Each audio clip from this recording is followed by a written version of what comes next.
Every year, some of us set new goals, and while I agree that setting goals can be essential to our lives, sometimes it can be a little intimidating, which is why I'll be sharing with you how I create a spring bucket list each year. Hello, everyone. My name is Keisha from KMO Artsy Journals, and for more art and journal inspiration, you can find me on Instagram at that handle. First, let's start by defining what a bucket list is. A bucket list is a list of experiences or achievements that a person hopes to have or accomplish during their lifetime. Now that we have defined what a bucket list is, let's take a look at the supplies needed. A journal, the medium of your choice, a fine lined black pen, a pencil, and stickers, which are optional. To start, I typically sketch out all of my selected bucket list items, which can range from feeding ducks at my local pond to taking a trip to a first-time destination.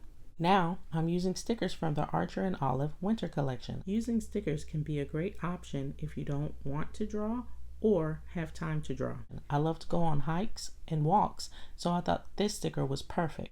I also enjoy bird watching, so this little bird sticker really did the trick. Next, it's time to add a little color. My medium of choice is usually watercolor, but you can use whatever medium you choose. The Archer and Olive Notebooks has a GSM of 160, which is perfect for the creator who needs a thicker paper to use watercolors, markers, and more. Now, I'm going to talk about how I've chosen to design my spring bucket list.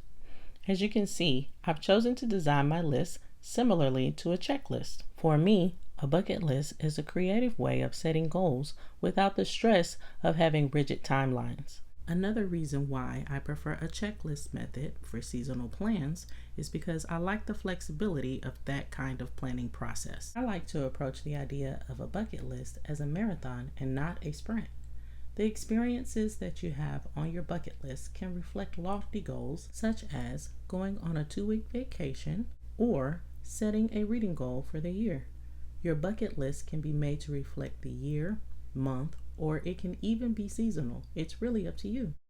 If you're having trouble coming up with ideas for your bucket list, try to think about the things that you'd like to accomplish. Here are a list of activities to choose from if you need some help with bucket list ideas. I am truly a nature girl, and one of the things I love to do is go foraging for mushrooms. When creating my list, I try to incorporate things that I know I can learn from and enjoy. I try to personalize my list to my particular interest, and something like mushroom foraging is definitely something I know I will enjoy. When I'm creating a bucket list, I try not to overthink the process. My list is a reflection of the things that I love to do and revisit from time to time. However, it is also a list of new experiences I'd like to have in the near future. Remember, there is no right or wrong way to create a bucket list. This method is simply the easiest way for me to incorporate my creativity with my future plans. Now, I'm adding a few details to the borders of my bucket list. And for the finishing touches, I'll be using my acrylograph pen by Archer and Olive. The acrylograph pens are water-based and come in an array of colors, such as walnut and alpine blue. And they're also opaque, which means they can be used on white, black, and craft paper. And we're done. Thank you so much for watching this video, and I hope that you found some inspiration. Be sure to check me out on Instagram, and I'll see you guys next time. Bye-bye.